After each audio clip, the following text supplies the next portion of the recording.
जय श्री कृष्ण। भगवद गीता अध्याय 3 श्लोक नंबर 29।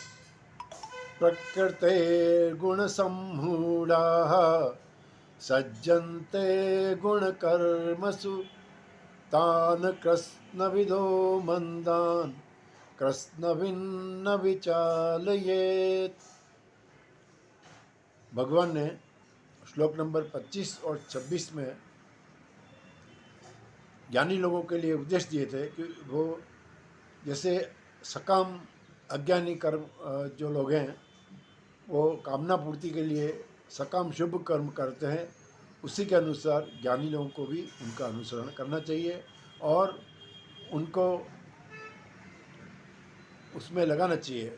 खुद भी करें, उनको भी सकाम कर्म में लगाना चाहिए, उनकी बुद्धि में भ्रम उत्पन्न नहीं करना चाहिए। अब इस श्लोक में भगवान एक और बात ज्ञानियों के लिए कहते हैं कि प्रकृते है गुण सम्मूढ़ाः सज्जन्ते गुण कर्मसु तान तान अकृत्स्नविदो तान अकृत्स्नविदः मंदान कृत्स्नविन न विचाल्येत्। प्रकृते है मतलब प्रकृति जन गुणों से, पंचविभक्ति है। सम्मूढ़ाः, सम्मूढ़ा एक तो मूढ़ मूढ़ होता है मतलब कि मोहित लोग, अज्ञानी लोग, और सम्मूढ़ा मतलब अत्यंत मोहित हुए अज्ञानी लोग, मनुष्य। सज्जनते गुण कर्मसु, गुण कर्मसु ये सप्तमी विभक्ति का बहुवचन है कि गुणों और कर्मों में सज्जनते मतलब आसक्त रहते, बहुवचन ये लोग कहा इसलिए सज्जनते मतलब आसक्त रहते हैं। तान मतलब उनको, अकृत्स्नविदः, कृष्ण मतलब पूर्णतया, अकृष्ण मतलब अपूर्णतया, विदः मतलब जानने वाले, तो उन पूर्णतया न समझने वाले, न जानने वाले, मंदान मतलब मंद बुद्धि अज्ञानों को, कृष्णविन या कृष्णविन के साथ में विद भी जोड़ना चाहिए कि जो संपूर्ण रूप से जो पूर्णतया जानने वाले हैं, ज्ञानी लोग हैं, उनको न विचालित, उनको विचलित नहीं करना चाहिए। तो इस श्लोक का अनुवाद हुआ कि प्रकृति जन्य गुणों से अत्यंत मोहित हुए अज्ञानी मनुष्य गुणों और कर्मों में आसक्त रहते हैं। उन पूर्णतया न समझने वाले मंद बुद्धि अज्ञानों को पूर्णतया जानने वाला ज्ञानी पुरुष मनुष्य विचलित न करे। प्रकृति गुण सम्मूढ़ा सज्जनते गुण कर्मसु। तो सत्व, रज और तम ये तीनों प्रकृतिजन्य गुण मनुष्य को बांधने वाले हैं। अध्याय 14 में श्लोक नंबर 6 से 8 में बताया है कि सुख संज्ञेन बध्नाति ज्ञान संज्ञेन चानघ, और तन्नी बंधनाति कौनते है कर्म संज्ञेन देहिनाम, और निंद्रालस्य प्रमादालस्य निंद्रा भी तन्नी बंधनाति भारत। तो सत्वगुण है वो क्या है, सुख और ज्ञान में बांधता है। रजोगुण है वो कर्म में बांधता है, और तमोगुण है वो निंद्रा प्रमाद आलस्य में बांधता है। तो उपयुक्त पदों में उन अज्ञानियों का वर्णन है जो प्रकृतिजन्य गुणों से अत्यंत मोहित अर्थात बंधे हुए हैं, परंतु जिनका शास्त्रों में शास्त्र विहित शुभ कर्मों में तथा उन कर्मों के फलों में श्रद्धा और विश्वास है। मतलब वे शुभ कर्म तो करते हैं, उनका विश्वास भी है, और उनके फलों में भी श्रद्धा विश्वास है। इसलिए क्या कहते हैं, इस अध्याय में 25वें श्लोक में कहा उनको कहा था सक्ता अविद्वांस, और 26 में उसमें कहा था कि अज्ञानाम कर्म संगीनाम, ये 25 में कहा था।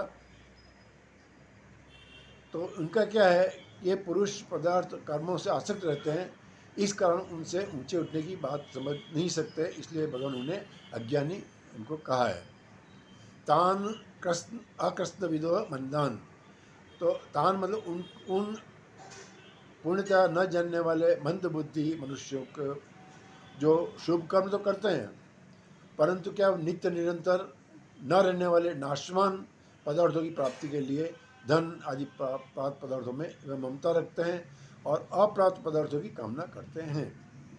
इस प्रकार ममता और कामना से बंधे रहने के कारण वे गुणों और कर्म के तत्व को पूर्ण रूप से नहीं जानते। तो इसलिए अज्ञानी मनुष्य जो है वो शास्त्रीय कर्म, उनकी शास्त्र विधि को भी अच्छी तरह जानते हैं और कर्म भी शुभ कर्म करते हैं, अच्छी तरह करते हैं, लेकिन जो उनका जो करने का जो प्रयोजन है वो कामना की पूर्ति है। इसलिए वो उनको कर्म के गुण और कर्म के तत्व को नहीं जानते हैं। इस कारण क्या है, संसारिक भोग और संग्रह में रुचि होने के कारण उन्हें मंद बुद्धि कहा गया है। कृष्णविन न विचालेत, मतलब गुण और कर्म विभाग को पूर्णतः जानने वाले जो कामना ममता से रहित जो ज्ञानी लोग हैं, उनके लिए भगवान कहते हैं, इनका अभी जो 25 और 25वें श्लोक में तो कहा था कि उनका अनुसरण करना चाहिए, जो है जैसे सकाम कर्म करते हैं उनका अनुसरण करना चाहिए। और 26 में कहा था कि उनके बुद्धि में भ्रम पैदा नहीं करना चाहिए और उनको बल्कि उनको भी सकाम कर्म में लगाना चाहिए। तो यहाँ भगवान ज्ञानी लोगों को थोड़ा रिलैक्सेशन दे रहे हैं कि भले तुम उनका अनुसरण नहीं करो और उनको कर्म में सकाम कर्म में नहीं लगाओ तो कोई बात नहीं, लेकिन उनको विचलित मत करो। मतलब उनके जो शुभ कर्म कर रहे हैं, सकाम शुभ कर्म कर रहे हैं, उनसे उनको विचलित मत करो। उनको ये मत करो अपने आचरण से, अपने वचन से, अपने उससे उदाहरण से उनको विचलित मत करो। तो वचन और क्रिया से उन अज्ञानी पुरुष को विचलित ना करें। विचलित ना करें अर्थात कि जो जिस सकाम शुभ कर्म कर रहे हैं उनको करने दें, मतलब उसमें कोई बाधा उत्पन्न ना करें और उनको काम करने से मना भी न करें, ताकि क्या, नहीं तो क्या होगा, उनका पतन हो जाएगा। अभी तो कम शुभ काम तो करते ही हैं, भले सकाम करते हैं लेकिन शुभ काम करते हैं। अगर ये उनसे इसमें अगर श्रद्धा और विश्वास उठ जाएगा तो ये शुभ कर्म करना भी बंद कर देगा। तो उससे क्या होगा, फिर शुभ कर्म नहीं करेगा तो मनुष्य फिर दुष्कर्म करेगा। तो भगवान ये कहते हैं कि उनको विचलित ना करें। तो अज्ञानी मनुष्य है वो कामना की पूर्ति के लिए, मतलब संसार में भोग के लिए, स्वर्ग की प्राप्ति के लिए शुभ कर्म करते हैं। तो ऐसे मनुष्य को ज्ञानी लोगों को विचलित न करने की आज्ञा दी है, क्योंकि ऐसा करने से उनका पतन हो सकता है। इसलिए पुरुषों को, अज्ञानी पुरुषों को जो है वो सकाम भाव से विचलित करना है, शास्त्रीय कर्मों से विचलित नहीं करना है।